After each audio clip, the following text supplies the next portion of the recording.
नमस्कार दोस्तों, मैं कृष्णकांत तिवारी पुनः एक बार आपके अपने परिवार के सक्सेस हब में स्वागत करता हूं। इसके पहले आपको वर्तमान प्रारंभिक शिक्षा के नवीन प्रयास के लगातार 4 वीडियो मिल चुके होंगे। उसमें एक मैंने क्वेश्चन आंसर वाला ही वीडियो डाला है, यदि नहीं मिला होगा तो मिल जाएगा। और इसके भी आपको 3 लेक्चर मिलेंगे। इसके बाद एक क्वेश्चन आंसर का 4 लेक्चर टोटल आपको एक दिन के अंदर मिल जाएंगे। एग्ज़ाम देने के पहले ये सारे वीडियो आप लोग देख के जाएँ। और आपकी रही अंग्रेजी और गणित की बात, तो उनके पेपर के पहले उनके वीडियो भी आपको उपलब्ध करा दिए जाएंगे। अब हम बिना समय गंवाए हुए आगे चलते हैं वर्तमान भारतीय समाज और प्रारंभिक शिक्षा में। तो इसमें कहता है शिक्षा का अर्थ क्या है। बालक में अंतर्निहित शक्तियों व गुणों को बाहर लाना व उनका विकास करना ही शिक्षा है।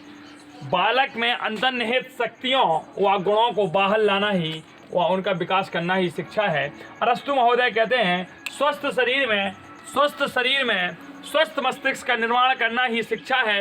यह कथन अरस्तु महोदय का है। स्वस्थ शरीर में स्वस्थ मस्तिष्क का निर्माण करना ही शिक्षा है। यह कथन अरस्तु का है। शिक्षा जन्म से लेकर मृत्यु तक आजीवन चलने वाली प्रक्रिया है।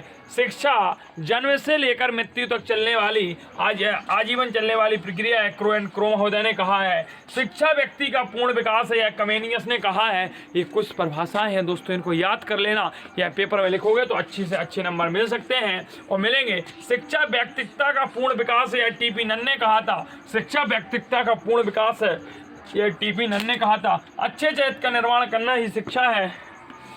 अच्छे चरित्र का निर्माण करना ही शिक्षा है, हर्बर्ट स्पेंसन द्वारा कहा गया। और शिक्षा में गांधी जी महोदय ने क्या विचार दिया। शिक्षा से मेरा अभिप्राय, गांधी जी कहते हैं, शिक्षा से मेरा अभिप्राय बालक एवं वयस्क के शरीर, मस्तिष्क और आत्मा में निहित सर्वोत्तम क्षमताओं के सर्वांगीण विकास को प्रकट करना है। इन्होंने कहा कि हमारा जो शिक्षा का अर्थ है वह शरीर, मस्तिष्क और आत्मा में निहित सर्वोत्तम क्षमताओं के सर्वांगीण प्रकटीकरण से है। यह गांधी जी ने कहा था। और एक और महोदय हुए, उन्होंने कहा शिक्षा वह प्रक्रिया है जो बालक को उचित प्रशिक्षण देते हुए उसका मार्गदर्शन करती है। तो शिक्षा का अर्थ लिखने को आ जाए तो आप कर दोगे। अब हम शिक्षा का वर्गीकरण पढ़ते हैं दोस्तों, और पहले वर्गीकरण पढ़ते हैं। शिक्षा हमारी औपचारिक शिक्षा भी होती है, औपचारिक शिक्षा होती है। एक हमारी अनौपचारिक शिक्षा होती है, अनौपचारिक शिक्षा। तीसरी हमारी दूरस्थ शिक्षा होती है, दूरस्थ शिक्षा होती है। अब इन तीनों को हमें पढ़ना है, या इसी को निरनौपचारिक शिक्षा कहते हैं, जैसा कि मैंने पहले की वीडियो में पढ़ाया है आपको। तो औपचारिक शिक्षा क्या होती है दोस्तों। ऐसी शिक्षा, सुनना है आपको और सारे वीडियो सुनते रहें आप लोग। ऐसी शिक्षा जो एक निश्चित स्थान, एक निश्चित समय, एक निश्चित कालखंड में दी जाती। अर्थात कहने का तात्पर्य हुआ जो हम लोग शिक्षा करते हैं, हमारा बीटीसी पाठ्यक्रम दोस्तों एक निश्चित स्थान, Lalitpur diet, Bahraich diet, Gorakhpur diet, Gonda diet, Hamirpur diet, Mahoba diet, कोई भी डिस्ट्रिक्ट की आप डाइट में होंगे। और एक निश्चित समय, 2 साल का आपका डिप्लोमा है, 2 साल का, और एक निश्चित स्थान हो गया, निश्चित समय हो गया, कालखंड में शिक्षा दी जाती है। अनुशासन होता है जिसमें एक शिक्षक होता है, एक छात्र होते हैं, उनके मध्य एक संबंध होता है, सम्मुख बैठकर किया जाने वाली प्रक्रिया है। तो औपचारिक शिक्षा एक निश्चित कालखंड में दी जाती है। एक इसका निश्चित पाठ्यक्रम होता है, इसके निश्चित समय पेपर होते हैं। ये हमारी औपचारिक शिक्षा होती है। औपचारिक शिक्षा को प्रारंभ करने का समय 6 वर्ष से स्टार्ट होता है, जब हम प्रारंभिक शिक्षा ग्रहण करते हैं। अब हम आते हैं अनौपचारिक शिक्षा। अनौपचारिक शिक्षा हमारे क्रो महोदय के कथन से लगती है। शिक्षा जन्म से लेकर, ऐसी शिक्षा जो बच्चे के जन्म से लेकर उसकी मृत्यु तक निरंतर चलती रहती है। बच्चा किसी भी समय, किसी भी वक्त, किसी भी वस्तु से कुछ भी सीख सकता है। वह अपने अनुभव के द्वारा सीखता है, अपने बड़े मम्मी पापा के द्वारा सीखता है, भाई के द्वारा सीखता है, बहन के द्वारा, वह गुरु के द्वारा सीखता है, चलते हुए फिरता है, सोते हुए सीखता है। कहीं ना कहीं से भाई साहब कुछ ना कुछ तो अपन सीख रहे हैं। आज आप भी सीख रहे हैं मुझसे कुछ। कहो बैठे हो आप लोग, कहो खाना खा रहे हो, वीडियो चला रहे हो, कहो बैठे बैठे सो रहे हो, लेटे लेटे वीडियो देख रहे हो। तो ये आप सीख रहे, किसी ना किसी माध्यम से कहीं ना कहीं सीख रहे। ये अनौपचारिक शिक्षा हो गई। मतलब हम जैसे कि जा रहे हैं, हमने काकचेष्टा बगोध्यानम स्वानिंदा स्वल्पाहारी गृह त्यागी विद्यार्थी जा पंचलक्षणम, कौए से सीखा, स्वान से सीखा, गृह का तो हमने कुछ सीखा, कहीं भी सीखे हम। जैसे कि हमें गाड़ी चलाना सीखना है, पता चलता है कोई बच्चा गाड़ी को कोई ड्राइवर के साथ बैठे बैठे ही वो गेयर एयर के बारे में जानकारी ले लेता, तो वह जीवन उसका कोई कालखंड नहीं का भैया नहीं अब तो सीख नहीं सीखना, तेरी क्लास होगी तू सीखेगा, कैसे नहीं सीखे, ऐसा कुछ भी नहीं है। अनौपचारिक शिक्षा एक ऐसी शिक्षा है जो किसी भी जगह किसी भी स्थान पर कभी भी किसी भी वक्त कहीं से भी प्राप्त की जा सकती है। इसके बाद हम दूरस्थ शिक्षा की बात करते हैं। हमेशा देखो इन लोगों को दूरस्थ शिक्षा की बात करते हैं, और दूरस्थ शिक्षा एक ऐसी शिक्षा होती है जो हमें एक दूरी के माध्यम से प्राप्त होती है। जैसे कि आप लोग और हमारे बीच जो भी शिक्षा हो रही है ये दूरस्थ शिक्षा का ही एक अंग है, अर्थात दूर से मिल रही है। आप इसमें शिक्षक और गुरु के मध्य कोई भी संबंध नहीं होता है, शिक्षक और गुरु के मध्य एक पर्याप्त डिस्टेंस होती है। शिक्षक गुरु को नहीं देख सकता, गुरु शिक्षक को नहीं देख सकता, या इनमें से कोई एक ही एक को देख रहा होगा। यह इसके पेपर जो पत्राचार के माध्यम से होते हैं, और इग्नू दिल्ली में स्थित इंदिरा गांधी के द्वारा इसका सबसे बड़ा उदाहरण है दोस्तों। तो हमने शिक्षा के बारे में जान लिया, दूरस्थ शिक्षा क्या होती है, औपचारिक शिक्षा क्या होती है, अनौपचारिक शिक्षा क्या होती है। इतना सब जानने के बाद हम अब जानते हैं शिक्षा का अर्थ। चलो अब हम जानते हैं शिक्षा का अर्थ। शिक्षा का अर्थ क्या होता है? शिक्षा का अर्थ, शिक्षा का अर्थ दो वाक्यों में कह सकते हैं, एक संकुचित अर्थ है और एक व्यापक अर्थ है। संकुचित अर्थ का दोस्तों मतलब हुआ संकीर्ण अर्थ, छोटा अर्थ। संकुचित अर्थ में हम कह सकते हैं शिक्षा एक ऐसा माध्यम है जिसके द्वारा बालक एक निश्चित कालक्रम में एक निश्चित समय में एक निश्चित शिक्षा ग्रहण करता है, कोई डिग्री डिप्लोमा प्राप्त कर लेता है। यह शिक्षा का हमारा संकुचित अर्थ हो गया। अर्थात विद्यालयों में दी जाने वाली शिक्षा हमारी औपचारिक शिक्षा भी होती है और तथा वह शिक्षा का संकुचित अर्थ भी होता है। अगर हम बात करें व्यापक अर्थ का, तो मनुष्य जीवन के प्रत्येक पहलू में, प्रत्येक जीवन के प्रत्येक स्तर में कुछ ना कुछ सीखता रहता है, और यह सीखने शिक्षा का व्यापक अर्थ है। अर्थात मनुष्य कहीं भी किसी प्रकार से जो कुछ भी सीख रहा है वह सब हमारा शिक्षा का व्यापक अर्थ के अंतर्गत आ जाता है। और निरंतर जीवन में वातावरण से सीखता है, वस्तुओं से सीखता है, व्यक्तियों के द्वारा सीखता है। ये सारी चीज़ें हम अनौपचारिक शिक्षा में कर चुके हैं। अनौपचारिक शिक्षा जो हमारी है दोस्तों और व्यापक अर्थ है, दोनों एक चीज़ में है।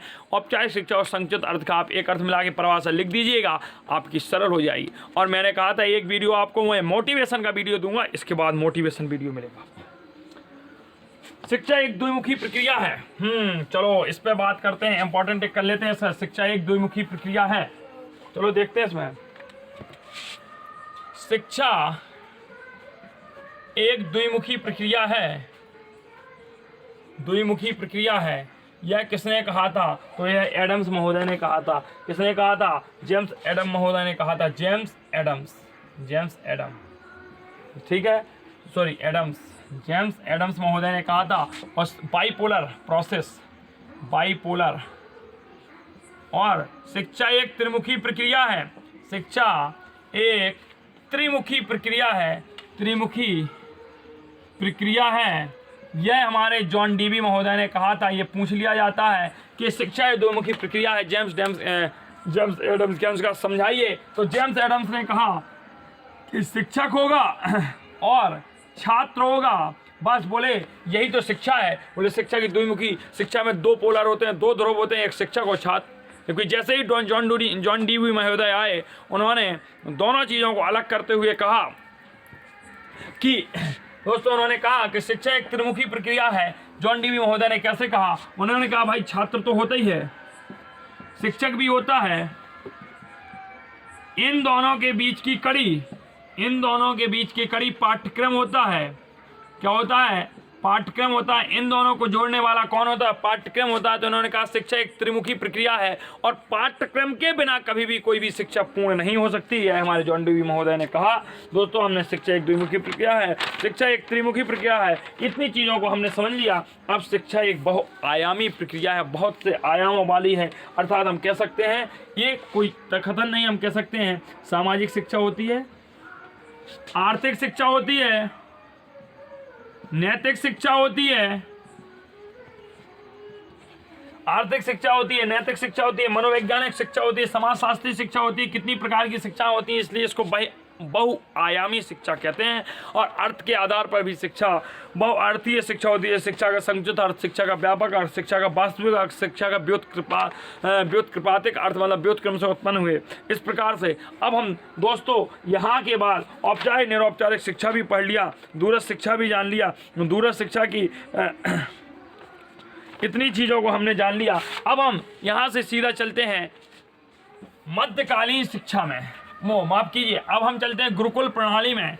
और गुरुकुल प्रणाली हम पढ़ चुके हैं, मध्यकालीन प्रणाली पढ़ चुके हैं, और इसके साथ हम कुछ संस्कारों, हाँ दोस्तों, तो देखते हैं हम शिक्षा के प्रमुख संबंधी कुछ संस्कार हैं उनको देख लेते हैं। जैसे हमने कहा था वैदिक कालीन शिक्षा। वैदिक कालीन शिक्षा यद्यपि वह शिक्षा जो व्यक्ति हेतु नहीं अपितु धर्म हेतु दी जाती थी। वैदिक कालीन शिक्षा का प्रमुख उद्देश्य, ध्यान से सुनना, वैदिक कालीन शिक्षा का प्रमुख उद्देश्य धर्म का प्रचार प्रसार करना था। लेकिन इस वैदिक कालीन शिक्षा में दो संस्कार होते थे।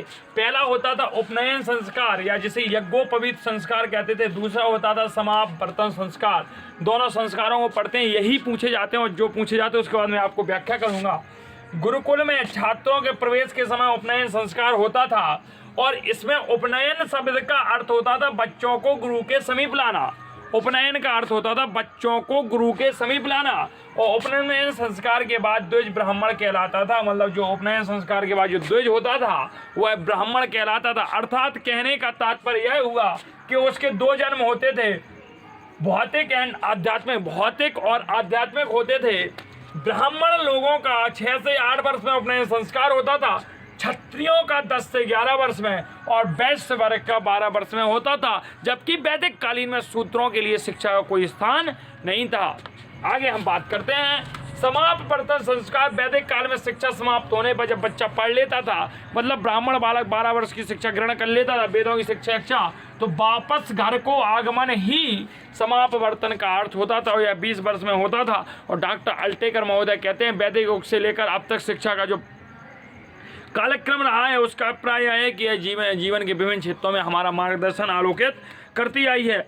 इसमें गुरुकुल शिक्षा प्रणाली चलती थी। गुरुकुल शिक्षा प्रणाली अत्यंत ही कठिन होती थी। इसमें क्या होता, चाहे राजा का बच्चा हो और चाहे रंग का लड़का हो, यह दोनों को, चाहे राजा हो चाहे रंग हो, इन दोनों को भाई साहब गुरुकुल में ही रहना पड़ता था, नंगे पैर चलना पड़ता था, भिक्षा मांगनी पड़ती थी। भिक्षा मांगने से तात्पर्य क्या होता था, जब बालक भिक्षा मांगने जाता था, ये उस समय का नियम था कि प्रत्येक घर से कुछ ना कुछ भिक्षा दी जाती थी। लेकिन भिक्षा मांगने से क्या तात्पर्य था, भिक्षा मांगने से जो राजा राजकुमार होते थे या जो जनसाधारण होते थे उन्हें सामाजिकता का ज्ञान होता था। जीवन के विभिन्न पहलू कैसे जिए जाएंगे इन सब का ज्ञान करवाना ही उस समय था। उस समय वृक्षों के नीचे मौखिक शिक्षा दी जाती थी, और ब्रह्मचर्य पालन करते हुए गुरुकुल में 12 वर्ष में वेदों का अध्ययन करते थे, तब वे स्नातक कहलाते थे। अतः ब्रह्मचारी को ही स्नातक कहा गया। और नैष्ठिक ब्रह्मचारी आजीवन अध्ययन करते थे। जो नैष्ठिक ब्रह्मचारी रहते थे, अर्थात जो विवाह वगैरह नहीं करते थे, वो जीवन भर अध्ययन करते थे। उस समय काशी, तक्षशिला, अयोध्या, बनारस, ये बहुत शिक्षा के केंद्र थे दोस्तों। अब इसके बाद हम आते हैं बौद्धकालीन शिक्षा पर। हमारी गुरुकुल कालीन चली गई। इसमें प्रवज्ञा संस्कार था। प्रवेश के समय छात्रों का प्रवज्ञा संस्कार संपन्न किया जाता था। सभी जातियों के बालकों को बौद्ध मठों में एवं विहारों में प्रवेश किया जाता था। ठीक है, प्रवज्ञा संस्कार क्या होता है, प्रवज्ञा का अर्थ क्या होता था, प्रवज्ञा तात्पर्य प्रवेश के समय छात्रों का प्रवज्ञा संस्कार किया जाता था। उपसंपदा संस्कार 20 वर्ष में के बाद होता था, जिसमें भिक्षु संघ का पूर्ण रूप में सदस्य बन जाता था। बौद्धकालीन शिक्षा हम बताते हैं, बौद्धकालीन शिक्षा महात्मा बुद्ध ने प्रारंभ की थी। इसमें मठों एवं विहारों में शिक्षा दी जाती थी। इस समय जो नियम थे वो बहुत कठोर थे। गुरु और शिष्य का संबंध मतलब अपन कह सकते हैं वैदिक कालीन की अपेक्षा कुछ क्लिष्ट था, कठिन था।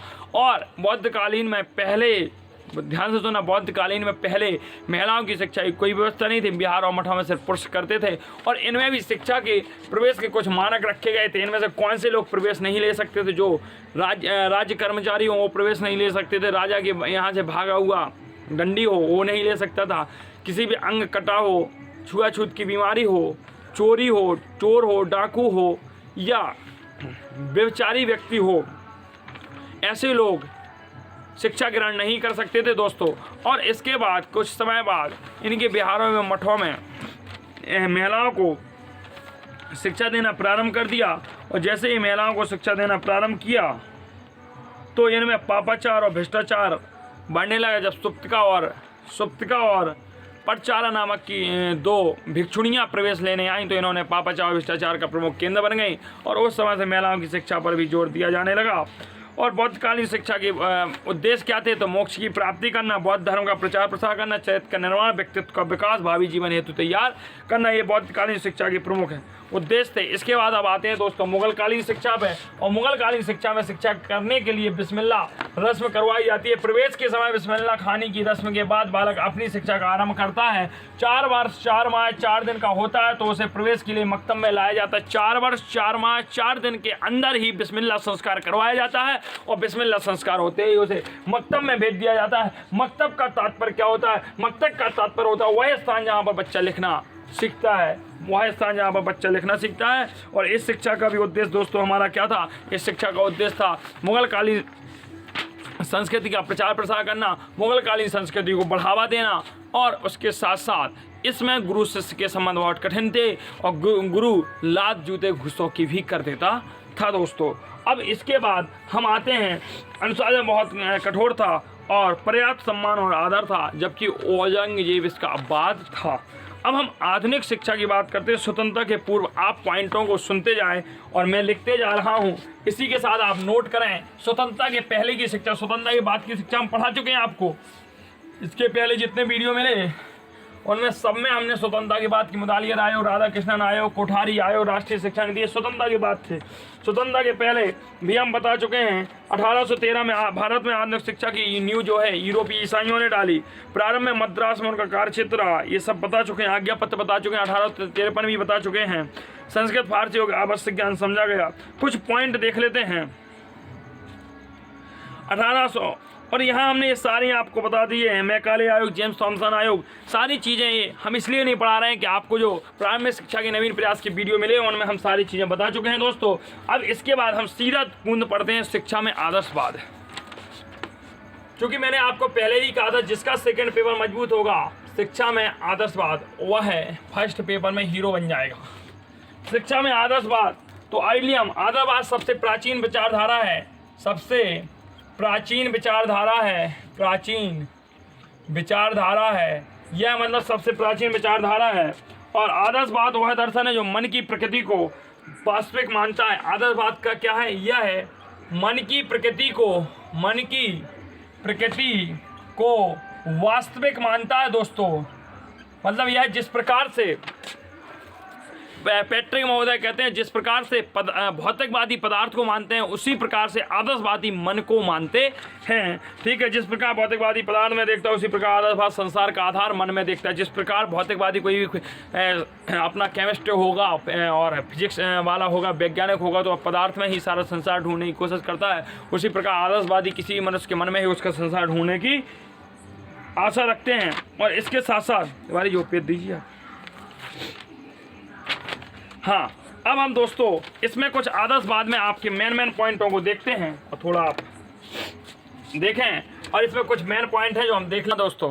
तो हम देखते हैं अब आत्मनिष्ठ आदर्शवाद के जनक कौन थे? तो बर्कले थे। आत्मनिष्ठ आदर्शवाद के जनक कौन थे? बर्कले थे। प्राचीन आदर्शवाद के जनक कांट महोदय थे। वस्तुनिष्ठ आदर्शवाद के जनक हीगल महोदय थे। नैतिक आदर्शवाद के जनक प्लेटो महोदय थे। प्रश्न शिक्षण विधि किसने दी? सुकरात महोदय ने दी। संवाद विधि किसने दी? प्लेटो ने दी। निर्देशन विधि के जनक कौन थे? हर्बर्ट थे। तर्क विधि के जनक कौन थे? हीगल थे। खेल विधि के जनक कौन थे? फ्रॉबेल थे। अभ्यास या आवृत्ति विधि किसकी थी? पेस्टोलॉजी की थी। प्रोजेक्टिव मेथड की खोज किसने की? किलपैट्रिक महोदय ने की। एक बार से दोबारा देखते हैं। आत्मनिष्ठ आदर्शवाद के जनक बर्कले, प्राचीन आदर्शवाद के जनक कांट, वस्तुनिष्ठ आदर्शवाद के जनक हीगल, नैतिक आदर्शवाद के जनक प्लेटो, प्रश्न शिक्षण विधि के जनक सुकरात, संवाद शिक्षण विधि के जनक प्लेटो, निर्देशन विधि के जनक हर्बर्ट, तर्क विधि के जनक हीगल, खेत विधि के जनक फ्रॉबेल और अभ्यास या आवृत्ति विधि के जनक पेस्टोलॉजी थे। और प्रोजेक्टिव मेथड की खोज किलपैट्रिक महोदय ने की। अब इसके बाद दोस्तों हम चलते हैं शिक्षा में प्रकृतिवाद। प्रकृति तत्व मीमांसा का वह रूप है जो प्रकृति को पूर्ण वास्तविकता मानता है। मतलब प्रकृतिवादी तत्व मीमांसा का वह रूप है जो प्रकृति को पूर्ण मानता है। यह अलौकिक और पारलौकिकता को नहीं मानता है। यह अलौकिक और पारलौकिकता को नहीं मानता है। अब हमारा तत्व मीमांसा क्या होता है? दर्शन की वह शाखा दर्शन शास्त्र की वह शाखा जो किसी ज्ञान की शाखा को वास्तविकता का अध्ययन कराती है। तत्वमीमांसा वह होती है दर्शन शास्त्र की वह शाखा जो किसी ज्ञान की शाखा की वास्तविकता का ज्ञान कराती है। इसके जनक रूसो महोदय हैं। इन्होंने नारा दिया प्रकृति के वो लौट, और इन्होंने कहा प्रकृति ही ब्रह्मांड की कर्ता व उपादान कारण है। कर्ता व कारण कौन है? प्रकृति ही है। ये रूसो महोदय का कथन था दोस्तों। किसका कथन था? रूसो महोदय का कथन था। प्रकृतिवादी के जनक कौन कहे गए? रूसो महोदय कहे गए हैं। रूसो महोदय स्त्री शिक्षा के घोर विरोधी थे। एक कथन है, आप लोगों को बता देते हैं। इनने बहुत छोटी सोच रख के हमारी समझ में बोला। इन्होंने कहा स्त्रियों को शिक्षा देना नहीं चाहिए, स्त्रियों का कार्य केवल पुरुषों का मनोरंजन कराना एवं उनका कार्य नृत्य करना है। इतनी क्लिष्ट बात लिख गए। स्त्री शिक्षा के इतने कट्टर विरोधी थे। हम तो ये कहते स्त्रियों के भी विरोधी थे, इसलिए मुझे इनको पढ़ने में मज़ा नहीं आता है। सिद्धांत क्या कहते हैं? ब्रह्मांड एक प्राकृतिक रचना है, इनका सिद्धांत कहता है। और यह भौतिक संसार ही सत्य है, ये कहते हैं। आत्मा पदार्थ जन्य है, मनुष्य संसार की श्रेष्ठतम रचना है और मानव विकास एक प्राकृतिक प्रक्रिया है। ये हमारे सिद्धांत में कहा गया है दोस्तों। अब हम आगे चर्चा करते हैं। अब हमारे में कुछ आदर्श बंधु हैं जिनके हमें जीवन परिचय पढ़ने हैं, जैसे स्वामी विवेकानंद हैं, फ्रॉबेल हैं, रूसो हैं, मारिया मॉन्टेसरी हैं, महात्मा गांधी। तो कुछ अभी चर्चा करते हैं, कुछ की हम नेक्स्ट वीडियो में दोस्तों चर्चा करेंगे। हमें इतना समझ में आ गया प्रकृतिवाद क्या होते हैं, आपको इतना ही पढ़ना है। प्रकृतिवाद के सिद्धांत आपको पढ़ लिए। ब्रह्मांड एक क्या है? प्राकृतिक रचना जो हमारा ब्रह्मांड और प्रकृति के द्वारा रचित है। यह जो संसार है भौतिक संसार ही सत्य है और आत्मा जो होती है वह पदार्थ जन्य होती है। मनुष्य संसार की श्रेष्ठतम रचना है। प्रकृतिवादी कहते हैं जो मनुष्य है वह संसार की सबसे सुंदर और सबसे श्रेष्ठ रचना है। और मानव का जो विकास हुआ है प्राकृतिक प्रक्रिया है। मतलब यह कहते हैं मानव का जो विकास हो रहा है प्रकृति होते हैं। और प्रकृतिवादी कहते हैं कि बच्चे को स्वतंत्र छोड़ देना चाहिए। बच्चा यदि चाहे किसी आग को पकड़ रहा है तो पकड़ लेने दो, उसी के द्वारा सीखेगा। और यह स्कूली शिक्षा के प्रकृतिवादी स्कूली शिक्षा के कट्टर विरोधी हैं। ये कहते हैं कि बच्चे को प्रकृति के द्वारा सीखना चाहिए, प्रकृति ही उसका गुरु होता है। अब दोस्तों हम चलते हैं रूसो के जीवन परिचय पर। रूसो का आपके में है दार्शनिक थे। रूसो कौन थे? तो रूसो का जन्म 28 जून 1712 ईस्वी में स्विट्जरलैंड के जेनेवा शहर के एक सामान्य परिवार में हुआ था। कब हुआ था? 28 जून 1712 में हुआ था। मृत्यु 1778 ईस्वी में हुई थी। इन्हें प्रकृतिवाद का जनक भी कहा जाता है। आप लोगों को सुनना है, दिखाई नहीं दे रहा, सुनते जाइए। प्रकृतिवाद का जनक किसे कहा जाता है? रूसो को कहा जाता है। स्कूली शिक्षा के यह घोर विरोधी थे। रूसो का नारा था मनुष्य तू प्रकृति की ओर लौट, मनुष्य तू प्रकृति की ओर लौट, तेरा कल्याण होगा। यह नारा किसका था? रूसो महोदय का था। और इन्होंने प्रकृति के दो अर्थ बताए। इन्होंने एक कहा भौतिक प्रकृति, एक कहा बालक प्रकृति। इन्होंने एक कहा भौतिक प्रकृति, एक कहा बालक प्रकृति। और इनकी बुक्स के नाम देख लें। Social contact, progress of art and science, progress of art and science भी इनकी पुस्तक थी। द एमिल भी इनकी पुस्तक थी। और इन्होंने शिक्षण विधि के संबंध में रूसो ने कथन कहा है। खुद से सीखो के समर्थक थे। तो रूसो की शिक्षण विधि कौन सी है? खुद से सीखो के समर्थक कौन थे? हमारे मित्र रूसो महोदय थे। स्कूली शिक्षा के विरोधी थे। और अब इनकी देखते हैं शिक्षण विधियाँ कौन कौन सी हैं। इन्होंने ह्यूरिस्टिक्स विधि दी, इन्होंने निरीक्षण विधि दी, इन्होंने डाल्टन पद्धति दी। तो रूसो की शिक्षण विधियाँ कौन सी हैं? ह्यूरिस्टिक विधि है, निरीक्षण विधि है और डाल्टन पद्धति है। इतना हमने रूसो महोदय के में जाना।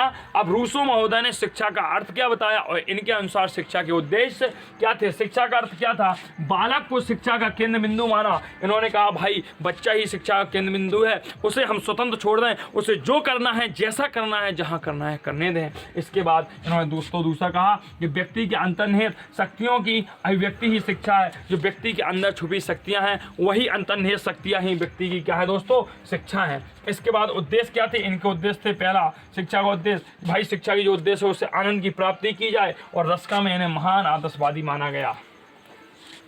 प्रकृतिवादी, महान आदर्शवादी का मतलब प्रकृतिवादी मानते हैं।